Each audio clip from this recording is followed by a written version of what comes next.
Good morning. Morning, everyone. Happy Saturday.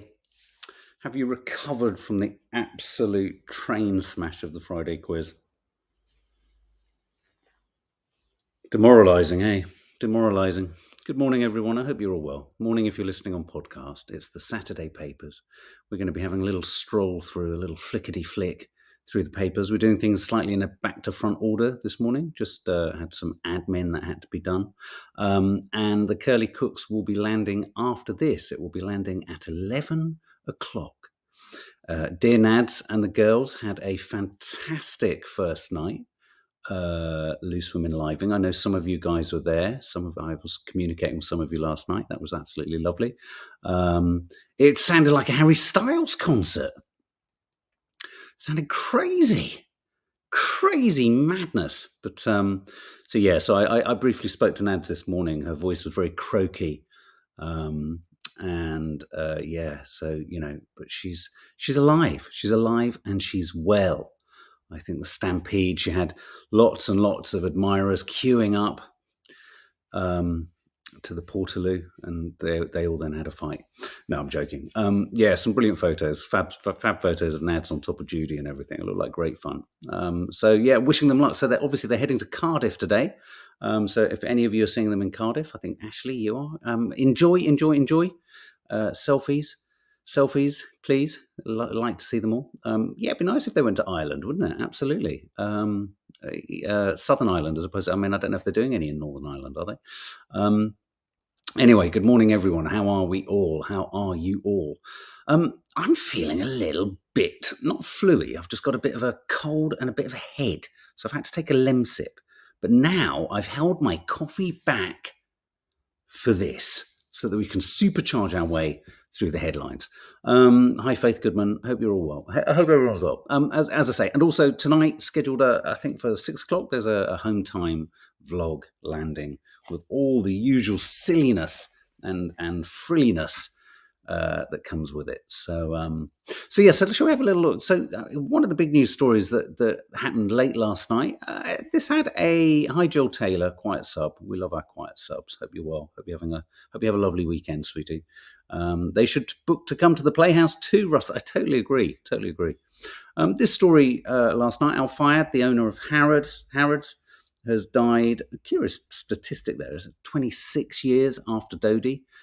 He's going to be buried next to his son. Obviously, his son had that brief fated kind of affair or fling or involvement with Princess Diana, Lady Diana, and was killed in the car crash. So in a weird way, that's how Al Fayed sort of sticks within the minds and memories of everyone. I think it's fair to say, I think regardless of what you think of Al Fayed himself, the man, I think it was, as Nadia's father says, he basically owned the largest corner shop in the country. Of course, Nadia's dad, Teddy, did a one-man show at the Soho Theatre many, many moons ago, ran for a week, about the life of Al Fayed and him getting a passport. And I think if you look into Al Fayed's life and story, you can feel sort of institutional, let's say, racism. It was curious. We were watching something the other day. What were we watching?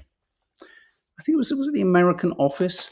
And it was curious how right at the bottom of the pecking order of, if you like, races and diversity and all that kind of stuff was the Arab sort of experience, if you like. So that's in the news everywhere. So the owner of, and obviously he was famously the owner or chief executive of Fulham Football Club too. Lots of the papers are running with the continuing absolute train smash of the schools crisis. Schools returning to lower prisons, hospitals face collapse probe.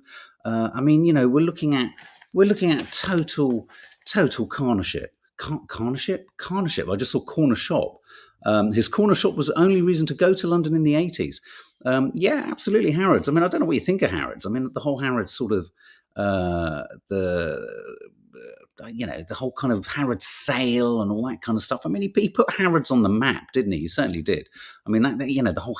I mean, I remember a bit of filming there once when there was a huge bomb scare and all sorts of stuff. I mean, Harrods is now part of the London sort of, London sort of tourist trap, isn't it? I mean, it's utterly ludicrous when you're in there. And we filmed at the Harrods Food Hall, didn't we, for Vlogmas? But yeah, you're right. It's an institution. It's an institution.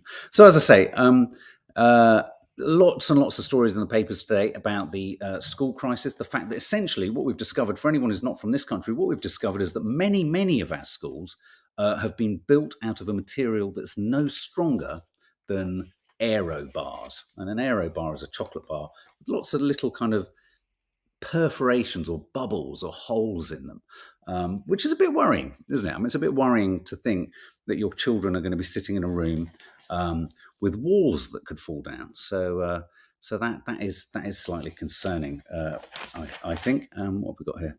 And also the Kissgate Saga. This rumbles on. Where are we? I've got them all in the wrong order. The Kissgate Saga, this kind of rumbles on. The Daily Mail wanting to run with the idea, is the Kissgate soccer boss a sexist dinosaur, or, as some of his family claim, victim of a feminist witch hunt? Which do you think, guys? Come on, let's just ask the simple question. Let's take the Daily Mail, their headline here, and let's roll with it. Is the Kissgate soccer boss a sexist dinosaur, or, as some of his family claim, victim of a feminist witch hunt? And I'm guessing the suggestion here is that if he's a sexist dinosaur, his crime isn't as well. I mean, interestingly, let's dig into that. Is he a sexist dinosaur? Well, or victim? So in both those instances, he's kind of excusable, isn't he? Hi, Dawny.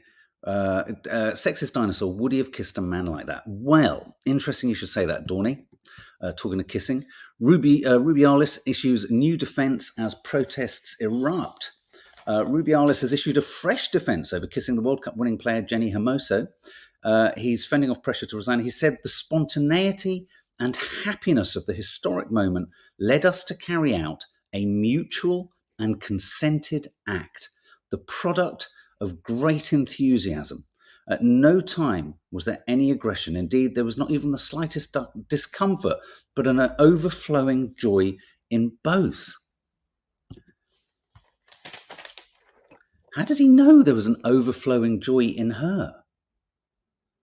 The spontaneity and happiness of the historic moment led us to carry it. I mean, we did talk about this in the week, and I did float the idea out there that, in the world of football, there is an enormous sort of capacity to hug, kiss, snog, everyone. I mean, footballers score goals. Look at them. They're all over each other. But you're right. It's the power dynamic. It's the gender dynamic here. It's the fact that he didn't do it with everyone. He didn't kiss everyone on the lips, did he? It's the fact that really this story for me pivots around them calling her a liar. And I think that's where it all started to go terribly wrong. Is it happy for the player whose head he has in a grip, asks Stormy. Totally agree. Chin chin. I'm losing track of which coffee I'm drinking here. One's decaf, you'll be pleased to know. Abby Reid, did you see the UEFA boss tell England manager to be careful? Oh, it's just flown up. As the trophy was very heavy before handing it over. No. So, the thing that gets me about this sort of headline is there's the clear inference in those two choices that you've got. They both kind of, the worst one, a sexist dinosaur, is almost a kind of soft criticism. Do you know what I mean? It's a soft criticism. Now, the actual act itself, if this was taken in isolation, if he'd said sorry, God, look, I misjudged it completely, like a rational, normal person. But God, I'm so sorry, I got caught up in the moment. I totally get where you're coming from. Fair dues. But I think there's a lot of chat. There's a lot of chat around the fact that this guy has had sort of has he had history? I mean, he had history of grabbing his crutch whilst they were jumping up and down. And I think is the history of this chap, the general sort of toxic masculinity history of football in general. I don't know. All I do know is I've kissed and have been kissed by complete strangers when standing in a pub watching football. But everyone felt like everyone knew what was going on and no one sort of had a problem. Curious, this story. This story it keeps popping up. I think we're going to have the unheard Princess Diana tapes. Princess opens up on family woes and recordings used for 1992 biography. But one of the things that's come up is that she talks about how King Charles was disappointed that Prince Harry was not a girl. So these recordings are going to be aired. So I think we're looking at yet more headaches for Hazza. He's not getting a break, really, is he, with the news flow? So now there's a lot's going to be made, I'd have thought, of the idea that his father wanted a girl, which it's not good, is it? It's not good. Anyone here affected by Ules? I mean, I wish they called it something that was a little bit more sort of trots off the tongue. Ules. Anyone here hit by Ules? You know, the sort of emissions charge that's going to affect every single London borough now if your car isn't ULEZ compatible. Everyone's pulling the cameras down. Everyone's cutting cameras down. Ublu, Harry is the one behind the release, you reckon? Wow, okay. Me too, own a model car. Yeah, no, this is going to impact on most people who have old cars, or those people who are encouraged to have diesel cars. But look, the Sun, interestingly, I just thought this was curious. This is the story that obviously 1 in 4 cameras have been attacked. Lots of people are taking them down. And Oxford, Russ out. Yeah, I think Bristol. Is Bristol getting one too? But the Sun has this page here, which is curious. When I first flicked onto this page, I saw this more as a how-to. I'm not suggesting the Sun is encouraging illegal behaviour, but I saw this more like a how-to disconnect a camera rather than this is how it's been done. Do you know what I mean? Are we going to see The Sound of Freedom? We really should all see it. I'm horrified after watching it, and we must change things. Yes, Abby Reed. Lots of people are getting very, very excited about this film. I will be checking it out for sure. I know it's got caught up in a kind of political kind of quagmire, hasn't it, with Al Qanon or whatever that bloody weird thing is. So yeah, this is the ULEZ cameras. ULEZ cameras, a huge controversy in London. Lots and lots of people very up in arms. It's felt that this charge on old cars is really yet another charge on ordinary people. Jane Grimsey, yes, affected. Had to buy another car, very expensive, but we could afford. You know what I'm going to try and do? Can I? Oh no, I just want to see if I can do this. Do I put? Oh, how do I? Oh, there we go. Yes, affected. Had to buy another car, very expensive, but lucky we could afford. Had a diesel that was told would be compliant. Look at that. Someone said, why don't we use them? Let's do another one. Let's see. Anne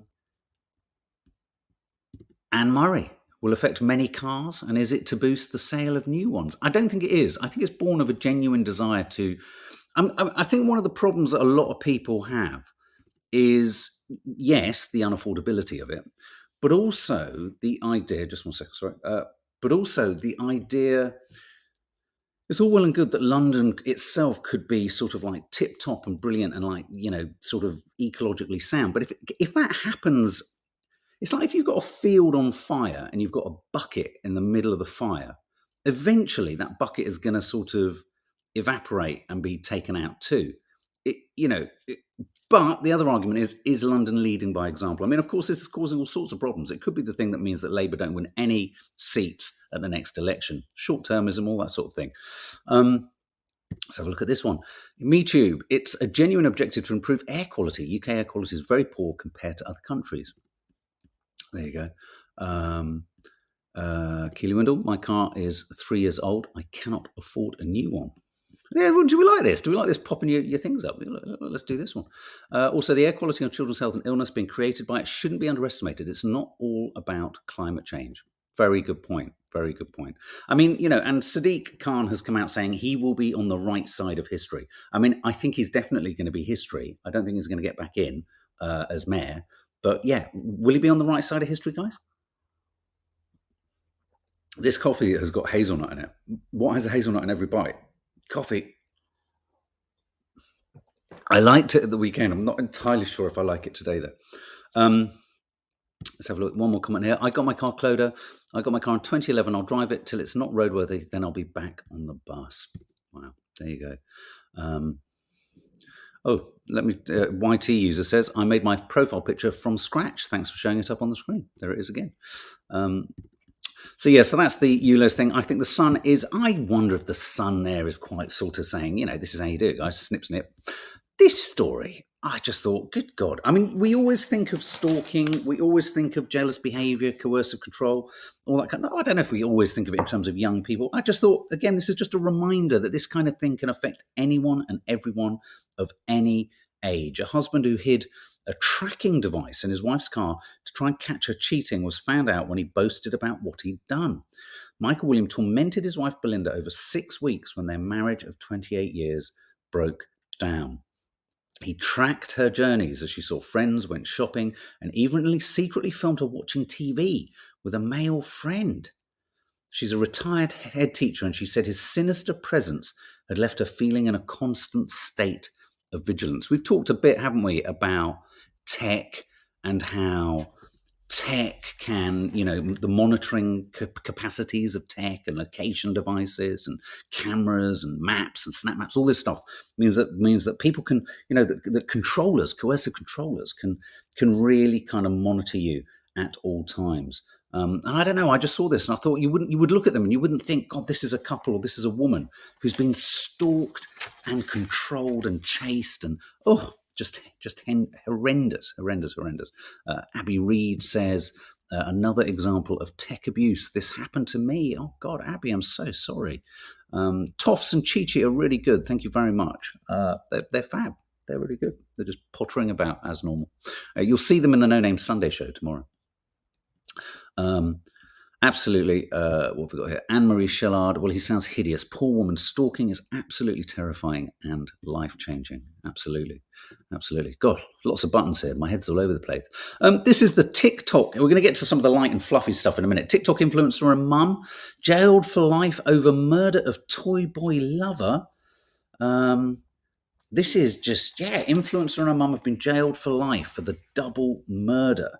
She murdered her mum's young lover and his friend in a high-speed car chase, and she was jailed for life yesterday. She recruited associates to jump them after he threatened to expose his affair. The daughter had 120,000 TikTok followers and another 43,000 on Instagram, and her mum denied murdering. They were found guilty following a trial. Just shows you guys. Psychopaths don't change when they get their pensions. That's true, says Elaine Denny. Oh, you're talking about the previous guy. Horrific. Absolute horrific, isn't it? This story. I think, killer TikTok star. It's interesting, isn't it? Whenever I look at a headline like this, you think, well, obviously the crime is just appalling.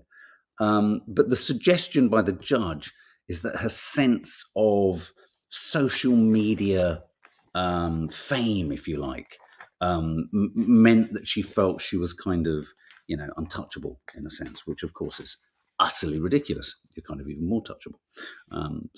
That's that. Now, Mitch McConnell had another sort of moment, didn't he, this week? We didn't show it, but he had another moment where he paused for an enormous amount of time. I think it was laid at the feet of concussion. He's experienced a concussion, hasn't he, recently?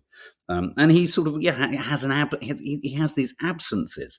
And I just saw this. There was just this tiny little piece in the, it was in the UK, Sally Hatton, the previous story. And this story is the Republican presidential candidate, Nikki Haley. I think she makes a very valid point. She says that the Senate is a little bit like a nursing home. It's the most privileged nursing home in the country. And she said this after Mitch McConnell had this moment, this lapse.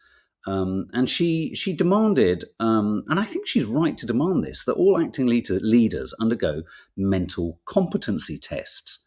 Yeah, I mean, the problem is that, like, okay, so Putin, let's get Putin to do a mental competency test.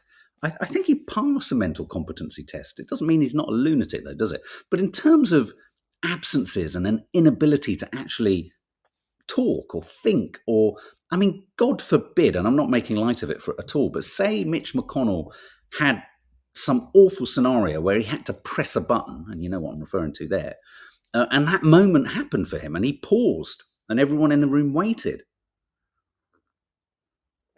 It's just ridiculous. Good Ship Lollipop. I wonder if he's allowed to drive a car. Good point. Good point. I mean, I think it's curious. I mean, again, not Trump defending at all here, but it's curious how there was a clamoring for testing of Trump's brain. Let's test that grey matter in that wondrously tanned head. There was a huge campaign, wasn't there, to a move to test his brain. But there hasn't been any test, any demand, really, oddly, to test Mitch's or Biden's, even though there seem to be many occasions when they could be tested. Look, Edward Bevington is kind of echoing this. Let's pop this up, Edward Bevington. How come Trump has to tell you all his weight, yet Biden doesn't reveal anything?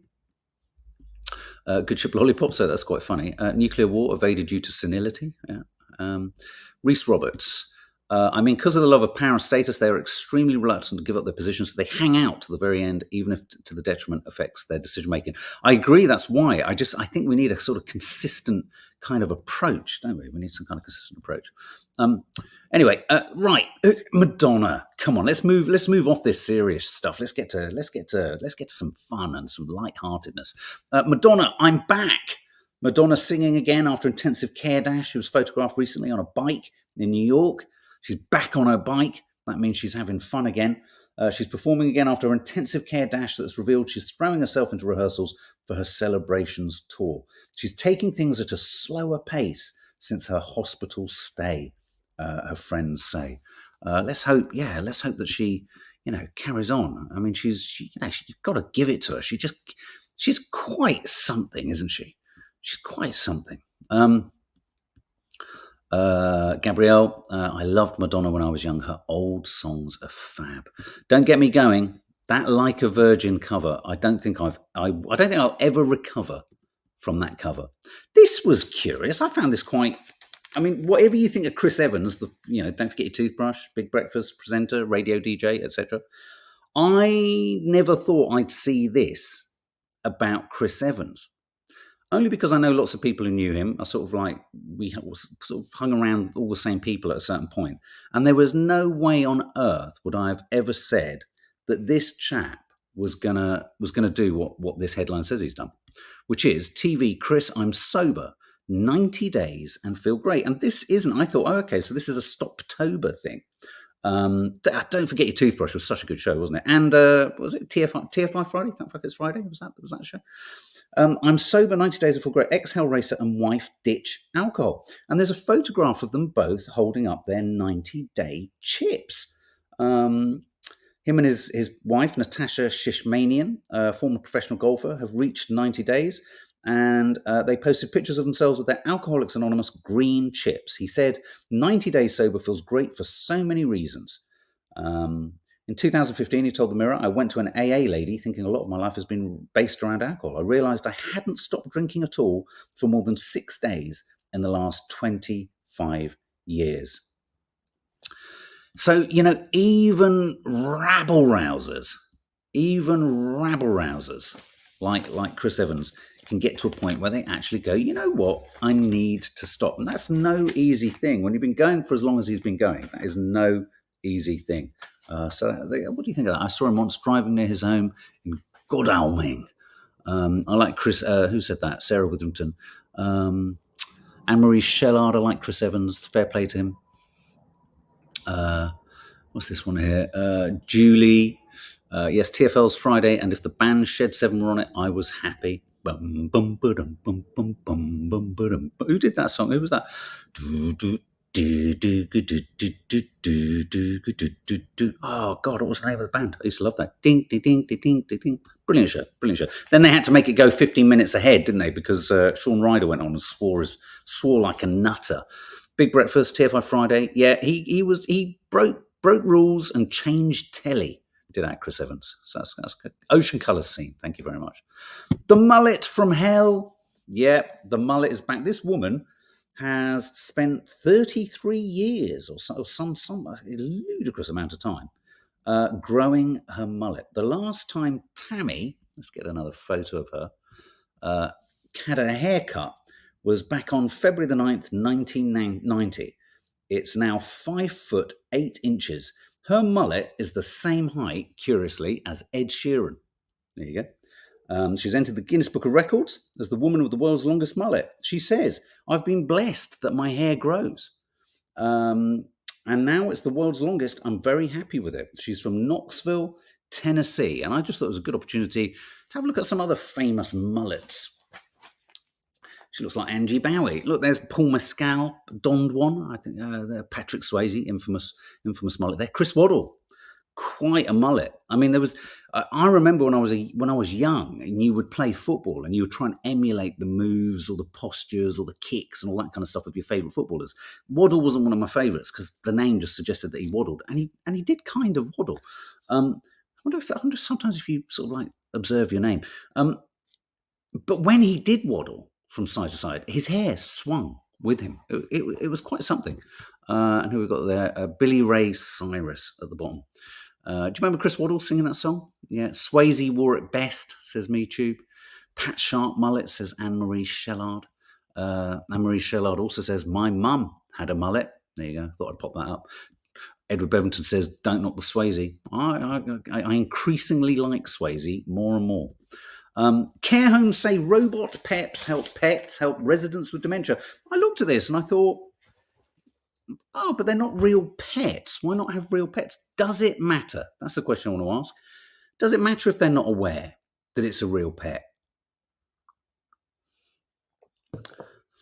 This is the story of various residents with dementia playing with a small menagerie of animatronic animals that were originally designed to entertain American girls aged 4 to 8. But they're finding a new home, these toys, in care homes. They purr, they meow, they bark if spoken to. The residents don't appear to believe they're real animals, but neither do they consider them toys. Some ignore them, many engage with them, wagging their tails and what have you. Oh, look, Victoria Moore says, some dementia patients hold dolls as if they're babies. Same things. Yeah. Jackie Vellino, real ones would be better. That's interesting. Oh, look, MeToo. The Japanese have been using them for years. Julie, oh, hang on, sorry, flying up quite a bit here. I agree with Pet Robot. I won for myself because I was so desperate for a real pet but couldn't have one. Yeah, I mean, part of me was like, oh, God, if it was my mum, I don't know, I think I'd feel really sad if I left my mum, or say my mum, if you were in a care home and you had a dog, or you were struggling, and I left you with an animatronic dog, I think a part of me would feel like I'd lied to you, or that I was kind of kidding you, or I was leading you down the garden path. But then, does it matter if you're sat there grinning from ear to ear? What do you think, Reese? Objectively, it would be better if they were real. However, with diminished personals, which are a result of dementia, anything that brings comfort, even artificial, is a good service. Beautifully summed up. That's lovely. Easier to handle, perhaps. Very good point, Della Nixon. Lovely. Easier to handle, perhaps, than real pets for them. Lacking all those incredibly complex responsibilities. Dawny Harvey, great idea. Yeah, there you go, you see. Edward Bevington says, my mum's got the ninja hamster. Teddies are easier and cheaper to have, and if it brings comfort... Teddy, who says this? Carice Rees. Teddies are easier and cheaper to have, and if it brings comfort, it's lovely. Absolutely. Yeah, no, it's intriguing. Right. So, Poor Things, Venice Film Festival, big deal. Virtually no actors there because of the strikes. They can't be seen promoting films and all that kind of stuff, so not a lot happening on the red carpet. But a film, Poor Things, has been released, in which Emma Stone, apparently this is a film with lots and lots of sex. I'm really looking forward to seeing this. This is directed by the guy who did The Favourite. And there's a piece here just talking about the return of the sex scene. So this new film, Poor Things, has a lot of sex. It has masturbation in it. It has full frontal. It has all sorts of stuff going on. And that image there that you've got there, I always remember being captivated by this as a youngster. That's a scene from Don't Look Now, in which I believe, is it Julie Christie and Donald Sutherland? Is that right? I believe did they actually have sex? I think it was a real sex scene or something like that. And it kind of hit the headlines for that. What do you think of sex scenes or love scenes in films? I was having this conversation with the kids the other day. When I was young, I found nothing sort of arousing about it. I just want to get past them. I always found them like they always got in the way of a good plot. Reese says Ferrari got a 6-minute standing ovation. Poor Things 8 minutes. They said it's a career best. Yeah, I hear great things about Emma Stone. I mean, regardless of what I've just said about the fact it's getting great reviews. This film, Poor Things. We have done a reaction to the teaser trailer. Good Ship Lollipop. Sex scenes are mostly unnecessary. I felt that when I was younger. Jackie Valino, not necessary. Me Too, yeah, from Don't Look Now. The infamous "Did they really do it?" scene. Absolutely. Let me just show this about the previous story. Squiddly Doo. My husband's nan had dementia. She used to cuddle baby dolls. She thought they were real babies. It gave her comfort. Didn't matter that they weren't real. There you go. I think that's what matters most is the comfort it brings. Emma Does Life makes a really good point. It's embarrassing when you've seen it with your mum. Gabrielle says, I think sex scenes actually show actors' skills quite a lot. I don't know. I mean, even when they're good, I mean, I don't know. I feel they need to bring something very new to the table. I mean, if it's a part of the plot, I'm happy with a door shutting and then some kind of stylistic edit to the next scene. I don't need to see it. But if there's great moments of characterization, personality, if there's something being said about sex or whatever. I mean, there's a new film out called, is it Passages, starring Ben Whishaw, which I think is curious. I think it's a film, I might say it this weekend. It's about, I think he's in a gay partnership, but he has an affair with a woman, I think. I think you don't sort of hear of that often. And apparently that's quite explicit. As soon as something was about that. But there was that film years ago where, who was it? Was it Michael Fassbender? Or Mark Rylance, or someone who was just having sex with lots and lots of people. Reese Roberts, take on Oppenheimer as a recent example. Florence got used more like a sex relief than character arc and thorough development. Totally agree. Totally agree. Edward Bevington saw a good movie where it faded out, them looking at each other recently. Kiss implied. Wonderful. Yeah, better if subtle, says Steph Schultz. Leave to the imagination. Who says that? Leave to the imagination, says Lucy H. We don't need to see it. Yeah, I think you have to do something particularly funky and incredible. Okay, guys, ladies, is this true? Is this true? Shane, thank you. Hello, ladies. Puppy dog eyes are proven to work best on women. Do you want to see the most puppy dog eyes I think I've ever seen? I can't quite believe this photograph. Do you want to see it? Elaine Denning, what would Fatal Attraction have been without the sex scene? Good point. And you could argue, what would a film like The Accused have been? Well, it's not a sex scene; it's an awful scene. But when the commentary or the film's subject matter is about perceptions of and attitudes to sex, I think it's okay. Seems cruel to puppies, absolutely. Well, that could be part of this story too. Look at that. Bigger-eyed pets are seen as cuter and younger and prompt baby talk from women.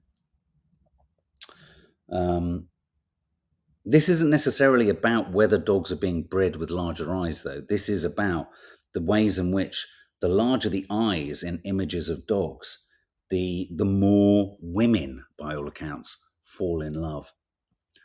That puppy looks evil. I've got to just pop that up on the screen with that. You wouldn't trust it, would you? You feel like he's taking something from you, don't you? If that dog looked at you like that, you would immediately look behind yourself, wouldn't you? You'd be like, what the hell is going on? What's happening? Bit nerve-wracking. AI pop singer is first to be signed by a major record label. It's happened already. Yeah, we have an AI pop star. An AI pop singer has become the first creation of its kind to secure a major record deal. The virtual entity named Nuri has released a single called Dominoes. They are, I guess. Royalties from the track were divided between the record company and the designer of the AI person. This new step is very exciting and such an honor, says the German designer behind the creation. AI singer. Very strange. This is frustrating. I remember when our cat did a runner, we went into a bit of a tailspin. Oh, hang on, I've put these in the wrong order. Let me put this here. This story, hang on one second. Hi-ho, oh no, it's off to twerk we go. Disney, not happy. Apparently, I didn't realise the extent to which our friend Lee, I think was an elf once in Lapland or something. These organisations and companies that employ these people to play princesses and what have you, you have to commit. It's a wholehearted immersion. This isn't just like stand there and kind of be dressed. I mean, when we met a princess at Disneyland, I fell into the magic of her orbit. She was so alluring in a purely Disney magical way. The girls and I were captivated. Nadia was on her phone, but I was like, oh my God, this is so believable. Well, this is the story that Disney are probing leaked videos of their main characters or people in their Disneyland California, Disney World California, getting up to all sorts of bad things. They're leaving things like the head of, what is it? Let's have a look. So said it looks silly, but for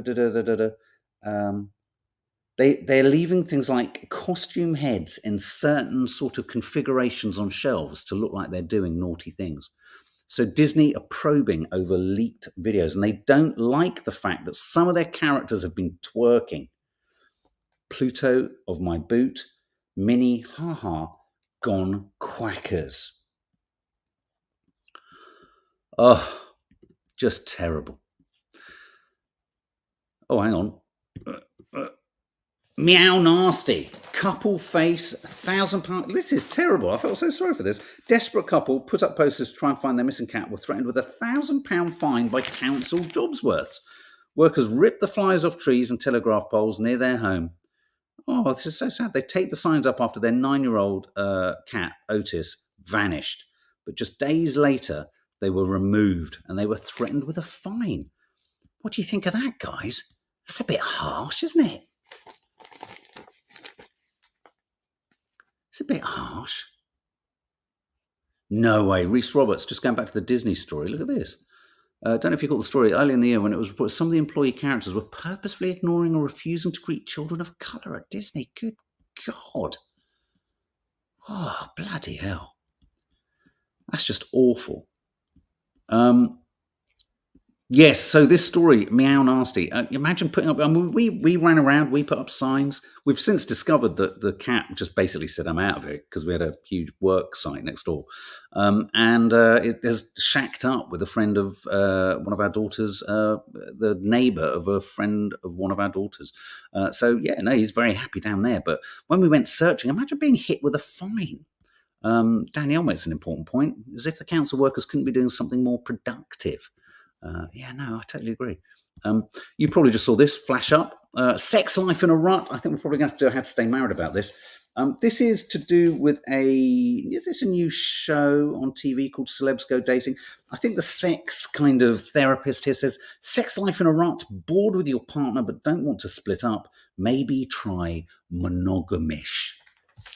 Can such a thing exist, guys? Come on. Can I just say, I love that. I love that phrase. I've just got to pop that up, Dawny. I love that. That's bloody idiocracy at its worst. I like that. Idiocracy. Brilliant, brilliant phrase. About the cat. About the cat, for sure. We had a cat. Yeah, absolutely. So what do you think of this? Is that like polyamorous? It's a bit like cheating, but with your other. So if your other half says to you, if you want to, you can, and I'm happy with it, and you're happy with it, and there's no strings attached, and it's not going to become a relationship, is it a problem? Does that mean the relationship is still monogamish? I suppose that's what they're saying. Is it monogamish? What do you think? Or does it mean your relationship's over? Should you, at the point you get to that place, say, mate, it's done. It's done. It's over. Oh, years and years ago, Squiddly do. Oh, bless you. Look at that. I'm going to just pop that up. That's very, very sweet. Look. My blind Chi Alfie. Really appreciate you. And that's doing compliment. Love it. Wanted to let you know. Thank you very much. That's very sweet. Is that like polyamorous? Good God. No way. Whatever next. Let's pop that up so that we know what we're talking about. I'm single, but I would. Oh, let's have a look. Dawn Decker. I'm single, but if I wasn't, I would see that as a minefield. I think it becomes a minefield. I think it's like all these things. Oh, here we go. Look, Elaine Denny. I know a few couples who do that. Cloda, no way. I'd hate that. Linda Lovell, good God, no way. Whatever next. Michi, compromise, share the other person, and of course, there's that phrase compersion. I mean, if you know if it's a three-way relationship and you know that the other person is having fun, is it still monogamish? This Vicky Waiting, this is like open relationships, but a lot of them do end in the breakdown of the relationships. Ultimately, that is the point that needs to be made. And I think everyone sort of had, there's always these kind of articles and thoughts and ideas, and everyone thinks about the action and everyone thinks about the moment where perhaps you go and have a fling or whatever, but no one thinks about it within the context of a life and your relationship and how the nature of that relationship struggles or suffers or deals with that. So I think it's always much more complicated than that. Alison Clay, who you didn't wish a happy birthday to yesterday. Julie, I'm sorry. Again, comments got up so fast. Alison Clay, happy birthday for yesterday, my darling. Sorry if we missed you. Oh, gosh, I'm going to pop that up. Hang on, Dawny. Hang on, sorry. Tiggy says, I think about the germs and STIs. Good point. Anne-Marie Shellard, oh shit, another word I don't know, monogamish. Yeah, sorry about that. Yeah, look at this, me too. True swingers have to really, really, really know themselves and their partners. It's true. I don't, however much an idea, see, my problem with articles like that is it might make people go, oh yeah, that might be for me. And actually you find yourself in a whole heap of hell, which is typical. This is sweet. I like this story. All our animal lovers here. Feeling rough, try the doggy paddle. This is the story of Kevin Robinson. I think Robinson was a former soldier, did 4 tours of duty in Northern Ireland. That's not him, by the way, on the right. That's someone else. He believes that swimming with Newfoundland dogs has totally transformed his mental health. Swimming with dogs. The dogs don't judge you. All they want to do is look after you. It keeps me happy for 2 or 3 days. What a sweet thought. Swimming with dogs. Problem with Toffee is she'd always try and bite you and fetch you and try and bring you back. But I have to say, I've filmed with Newfoundland. They're so gorgeous. There's nothing like a slow motion shot of a Newfoundland shaking water off it. This one isn't evil looking. And it's so sweet, isn't it? Swimming with a dog. Oh. What do you think this woman is notable for? What do you think this woman is doing here? What do you think she's up to? What do you think her skill is? What do you think her talent is? Eh?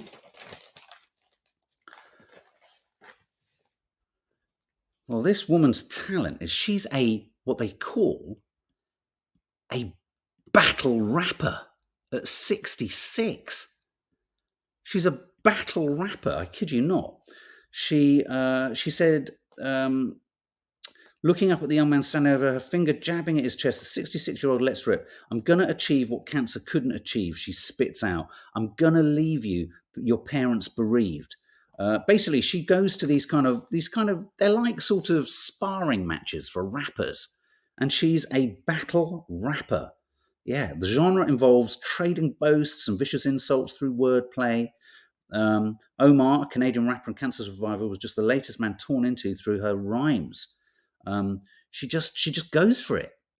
Every time she turns up at a rapping battle in pubs and basement clubs, bouncers try to direct her to the bingo. And they'll say something like, there's going to be some swearing. And I'll say, yeah, it's going to be me doing the fucking swearing, biatch. I think we found something. Battle rapping, it's like angry. It's like, imagine having sort of martial arts, but you stand opposite each other, rapping at each other. Mum, I think we might have found a new pastime for you in your old age. Me and my mum sort of battle rap in the garden, don't we? Battle rapping. She's a battle rapper, guys. There she is when she was younger. Probably didn't even, I think rapping to that young girl was probably just wrapping a Christmas present. But yeah, weird. Oh, look at this chap. He's sweet, isn't he? Curious line snatched on a GoPro at the National Masai Mara National Reserve, Kenya. Oh, I just want to stroke his nose, but your arm would get bitten off. Oh, look at him. Brown bear looks like he's giving a friendly wave, but then he charges it. Where's this? This is in Turkey. And for those of you listening on podcast, this is a shot of a giraffe lifting its hind legs so high and kicking its colleague in the neck. So there you go. So there were your Saturday papers, guys. That was really nice, just sitting with you guys. Oh, look, Reese Roberts just says, I'm shooketh. Battle rapping is one of the hardest forms because you have to freestyle and intimidate your opponent on the spot. I'm telling you right now, Nanny Di, battle rapper. I think we should take Nan. Mum, you love poetry. Rapping is poetry. We're going to take my mum to a battle rapping tournament, and we're going to let her go. Anyway, guys, so as I say, in 15 minutes, the Curly Cooks is going to be landing on the channel. It's premiering. Not entirely sure if Nads or Dina were going to be able to be on the premiere, but we'll all be looking in where we can. And tonight at 6, there will be a home time. So that was fun. It's a shame Nanny Di wasn't here. I could have popped it. I like this new facility to pop your comments up. It's really nice. It makes you the star of the show. And it gives, obviously, for those of you listening, you don't know what the fuck I'm talking about. But there we go. But anyway, guys, have a lovely day. And lots of stuff to entertain you on the channel today. Hope you have fun.